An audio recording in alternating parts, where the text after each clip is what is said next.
when you find out that your husband has been watching porn, you feel a lot of different feelings, and one of those could be, feelings about your self-image.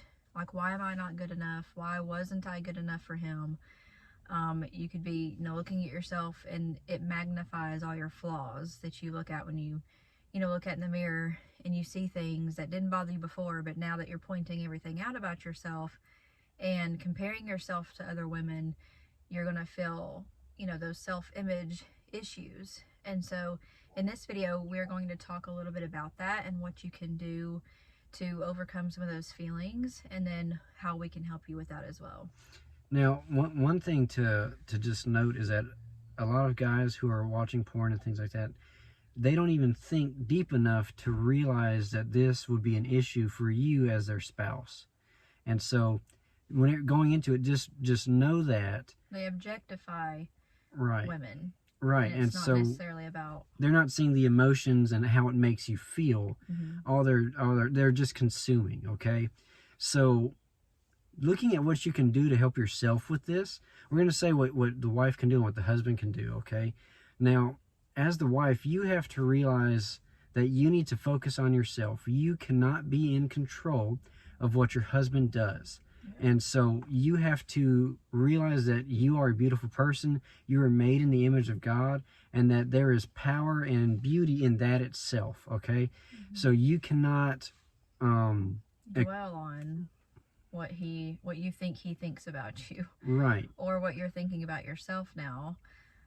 Even though it's tempting to do that, it's tempting to blame yourself in some way, like, I wasn't good enough, I didn't look a certain way, or I've just had a baby and I know that I don't look the same that I looked when we got married. There's all those things that you start thinking, but you can't dwell on that. And like you said, the step to take forward, especially at the beginning, if this is just like started for you, is to realize that you are made in the image of God, and you have to come to accept that, like you said, you can't control what he does, you can't control what he thinks, you can't control his actions. It's something that he has to work on his own, and you can't force him to do any of those things. But you also have to take responsibility for your thoughts and for your actions, the way you react to things. And that's not saying that you're not in deep pain and that he didn't cause it, because he did cause you to start thinking these thoughts about yourself. You may have felt that way just a little before, but now it's just like magnified times 10 because of what he has done.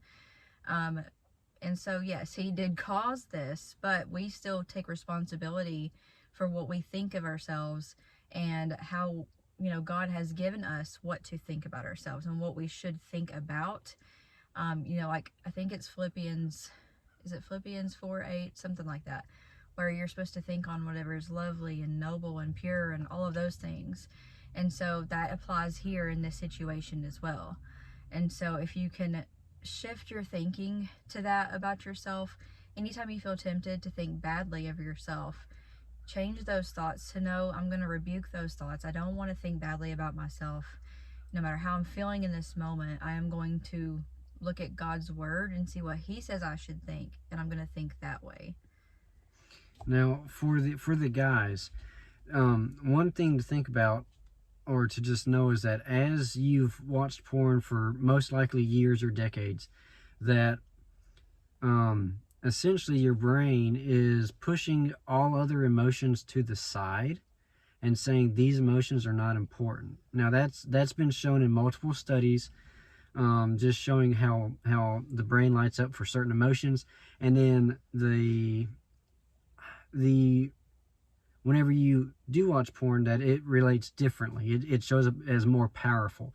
And so people who watch porn typically do not show up as more emotional. And so as someone who is stopping or starting to stop watching porn, trying to stop watching, it's harder to develop and to use those emotions that you haven't been using, or really be in depth with those emotions.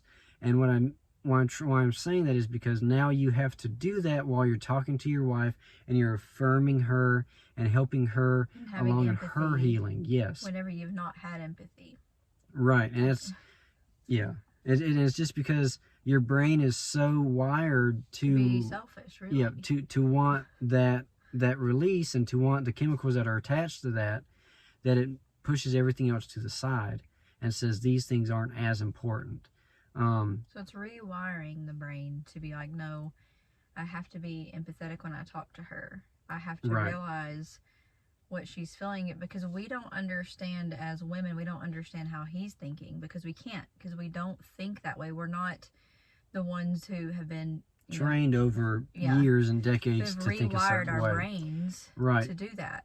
And so they can understand us either fully, at least, because they're not in the same, emotional state that we're in, because they've trained their brains to be kind of, what's the word? It doesn't feel as much. So like, I can't think of the term right now. But and essentially, it's kind of just like neutral, just coasting along in life. Yeah. With no emotions. You actually are lacking the depth of emotion that a typical person would have. Because over time, right, the way that you've been, selfishly doing that, you've been consuming, not giving. Whenever you're watching that, and so it's trained your brain to just take and not to be giving. Right. And so it's harder to show empathy. But that if you've got that on your mind, thinking, now I know this, now I have to think about it when I'm talking to my wife. Think about how she's feeling whenever she has like an emotional, an emotional outburst. Yeah.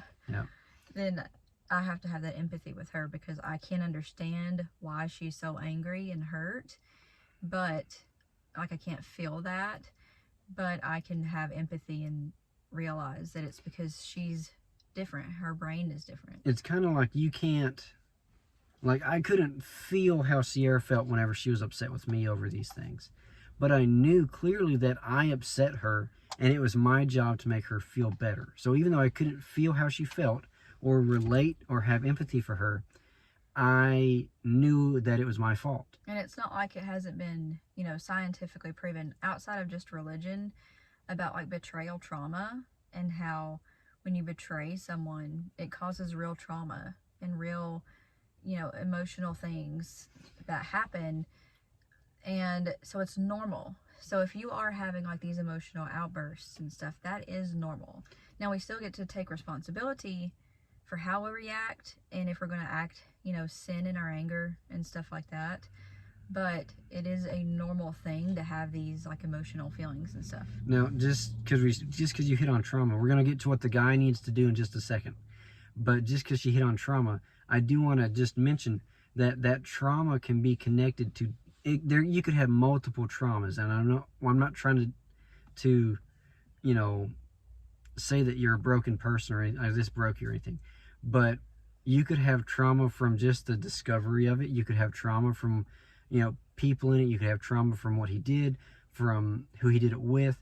There's all kinds of things that you could have trauma attached to. So there's different things that can, Yeah, it's like just a breaking of trust. So however he broke the trust caused the trauma, and then that causes triggers, which means anytime you see something that's going to remind you of that broken trust, that betrayal, that the trauma, you experience a trigger, which we can talk about in another video too. Right. So what the guy needs to do, so every day, the husband should be coming up with, we'll give two things. So he should be being intentional about what he can do to make sure she feels affirmed. And that could be little things. It could be doing things that she typically does. It could be helping her do things, that he used to not help with. It could be doing anything that was not typical for him to do that might be for her. Struggling with like self-image issues, it would be being intentional about complimenting her. And even if she doesn't believe it or says, well, that's not what you thought when you did that, you weren't thinking of me, you weren't thinking of how pretty I am, things like that. She might say those things, which she can work on. That's part of taking responsibility for how you react to things and being able to accept compliments again. But just being intentional about making her feel noticed. Yeah, Yes. and affirmed. Yeah, and so that's one, and that's just being intentional about how you interact with her, and you compliment her and do things differently for her. Essentially, you're showing her, like, I'm trying to act differently, I'm trying to be different, and I want you to know that you are a beautiful person, and I love you very much. Number two, and this is just to give intimacy for the relationship, share a feeling with each other every day. Whenever you do this, do not, and it could be a negative feeling. You made me frustrated when, something like that. But it is, make it a safe place to where Well, not you, but like, I felt frustrated when Right. the trash didn't get taken out Right. after time. Or I felt frustrated whenever you told me I didn't take out the trash. Yeah. Something like that, Fast okay? enough. And it's a safe space, so if I said that to her, she can't be like, well, you should have took it out. Yeah. And every minute, just let it be. Leave Or it, could be any, and that's it. But it could be happy. I felt happy when breakfast was on the table when I got up. Yeah. Something like that, okay? And both of you do that at least once a day, preferably twice a day. And that way you start to build intimacy, you start to know how each other feels, and it also starts to build the emotional muscle, the emotional connection, but it builds the emotional muscle in the porn user where there wasn't one really before. Yeah. Okay? So hopefully this is helpful to you guys. I know we talked about a lot of different things, but pornography, it hits a lot of different areas in a marriage and a family, and it really messes with the brain. And so that's why, we have come up with a 90-day coaching program, really, where we have a one-on-one call every week with you, and we go. We walked through this ourselves, and our marriage has been free from it now for 3 years, but it was hard, and there was work involved, and we got to a point where we realized he couldn't just stop. Like he had said, I'm just gonna stop. We're not gonna do this. I'm not doing this anymore, and we thought that was good enough.